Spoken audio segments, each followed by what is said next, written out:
In the rapidly shifting landscape of the 2024 presidential race, Donald Trump finds himself at a critical juncture, scrambling to secure key voter blocs in battleground states. One of the most alarming signals for his campaign is the sudden and unprecedented focus on Florida. After canceling a string of events across the U.S., Trump is now making an emergency visit to the Sunshine State, specifically targeting Latino voters. His campaign's decision to shift gears and prioritize Florida highlights a growing sense of panic as cracks begin to appear in his once solid grip on the Latino vote. Trump's struggle to maintain support among Latino voters, particularly in Florida, is now front and center. Facing increasing skepticism after a disastrous appearance at a Univision town hall, his campaign appears desperate to salvage a once reliable voter base. But why this sudden urgency in Florida? And is Trump's influence among Latinos, particularly Cuban Americans, slipping beyond repair? As Trump's emergency pivot to Florida intensifies, the question looms, is the former president losing his grip on a crucial demographic, or will his last-minute efforts be enough to salvage the Latino vote and secure Florida's pivotal electoral votes? 1. Trump's emergency visit. A sign of growing panic? Donald Trump's sudden decision to cancel scheduled events in states like Georgia and shift focus to Florida has sent shockwaves through political circles. Typically, the Trump campaign projects confidence, but this move appears to be a direct response to mounting concerns over his waning support among Latino voters in Florida. On Tuesday, October 22, 2024, Trump will participate in a roundtable discussion with Latino voters in Doral, Florida, a region with a strong Cuban-American presence, a demographic Trump has historically relied on. This sudden shift in priorities is unprecedented for Trump, who usually dominates the news cycle by appearing unflappable. Instead, the campaign's decision to pivot signals an understanding that losing Florida's 30 electoral votes could be disastrous. Trump's relationship with Latino voters, especially Cuban Americans, has been a key component of his electoral strategy, but the cracks are beginning to show. Florida's Latino population is diverse, comprising Cuban Americans, Puerto Ricans, Venezuelans, and other immigrant communities. Historically, Cuban Americans have been more conservative, making them reliable supporters of the Republican Party. Trump capitalized on this in both 2016 and 2020, running on an anti-communist platform that resonated with Cuban voters who fled the Castro regime. But new polling data suggests that the tides are shifting, especially as Trump's divisive rhetoric begins to alienate broader sections of Latino voters, particularly younger generations who are less tied to the anti-communist sentiment that galvanized their elders. 2. The Univision town hall debacle. A turning point? One of the key reasons for Trump's abrupt refocusing on Florida is the backlash from his recent appearance at a Univision town hall, an event that many in the political world saw as a complete disaster. Trump has built much of his campaign on carefully curated appearances in front of his supporters, rarely stepping outside of his comfort zone. The Univision town hall, however, was a stark departure from that strategy. For the first time in years, Trump had to answer questions from everyday voters, many of whom were Latino, and the result was a stunning lack of connection. One of the most telling moments came when Trump attempted to downplay the violence of the January 6th insurrection, referring to it as a day of love and repeatedly aligning himself with the rioters by using the term "we." When he said, "We didn't have guns," the reaction from the audience was telling. Voters rolled their eyes, shook their heads, and visibly rejected his narrative. This moment underscores a deeper problem for Trump: his inability to understand or connect with the concerns of Latino voters. For many Latinos, the events of January 6th represent a direct threat to democracy, a concept that resonates deeply with immigrant communities who fled oppressive regimes. Trump's attempt to rewrite the events of that day as peaceful and patriotic fell flat, with voters who expect accountability and truthfulness, not revisionist history. The fallout from this event has been profound. Nikki Fried, chairwoman of the Florida Democratic Party, took to Twitter to highlight the significance of Trump's Univision blunder, remarking that someone should tell him his Univision town hall did not go too well. Her words echo the growing sentiment that Trump's once ironclad grip on Florida's Latino vote is eroding. 3. A growing divide. Latinos shifting to Democrats. The disconnection between Trump and Latino voters is more than just a Univision town hall issue. It reflects a broader trend. In recent years, younger generations of Latinos have started gravitating toward Democratic candidates, driven by issues like immigration reform, healthcare, and the economy. Trump's hardline immigration policies, including the separation of families at the border and attempts to end DACA, deferred action for childhood arrivals, have alienated many in the Latino community. But it's not just Trump's immigration policies that are driving Latinos away. The economic devastation wrought by the COVID-19 pandemic disproportionately impacted Latino families, many of whom work in industries like hospitality, construction, and agriculture. While Trump often touts his economic achievements, many Latino voters feel left behind, with unemployment and economic hardship continuing to weigh heavily on their communities.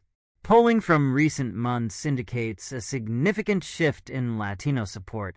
According to a survey conducted by Equus Research, a left-leaning research organization, Trump's approval among Latino voters has dropped dramatically, with many now expressing a preference for Democratic candidates like Vice President Kamala Harris.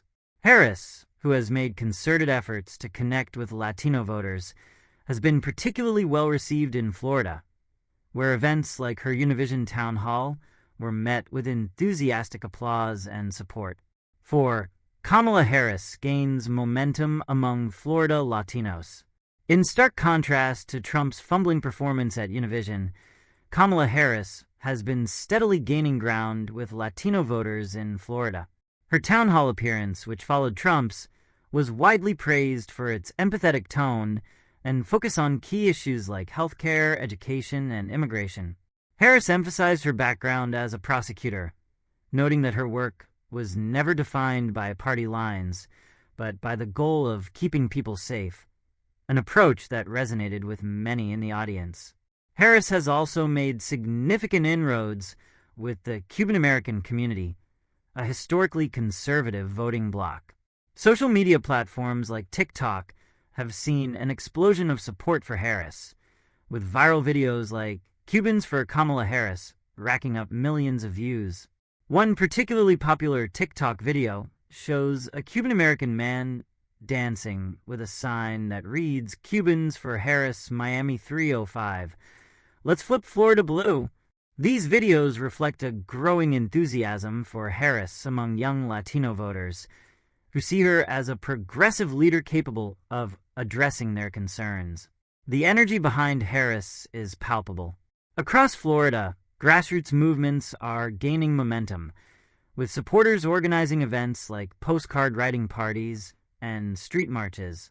Every Wednesday, the streets of Pensacola are lined with supporters holding Harris Wall signs, chanting slogans like, "We're not going back." This level of grassroots enthusiasm, particularly in conservative strongholds like the Villages, suggests that Trump's once solid base is no longer guaranteed. 5. The Villages, a surprising shift. The Villages, a retirement community in Central Florida that has long been a bastion of conservative support, has seen a surprising shift in recent months.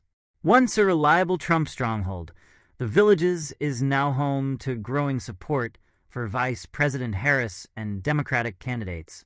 In a striking display of political enthusiasm, over 1,000 golf carts paraded through the Villages, delivering early voting ballots in support of Harris. This shift is significant. The Villages, which is predominantly made up of older, white, conservative voters, was a key part of Trump's electoral strategy in 2016 and 2020. The community's embrace of Harris, reflects a broader trend of disillusionment with Trump's leadership, particularly in light of his handling of the COVID-19 pandemic and the economic fallout that followed. For many older voters, Trump's chaotic approach to governance and divisive rhetoric no longer resonates, and they are now turning to Harris as a more stable, empathetic alternative. The energy in the villages mirrors what's happening across Florida.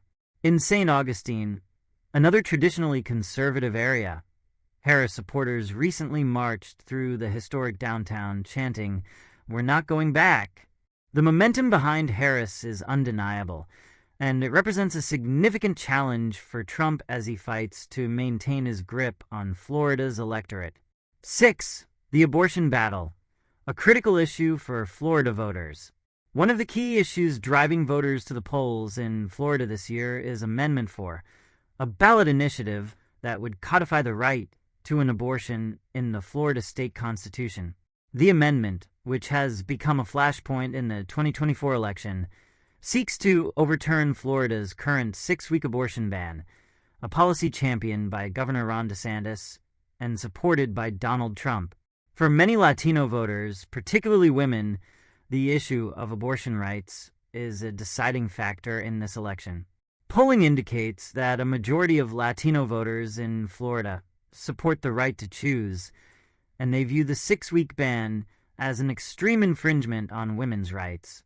The Trump campaign's hardline stance on abortion has alienated many voters who might otherwise have supported him, particularly as Democrats frame the issue as one of personal freedom and autonomy.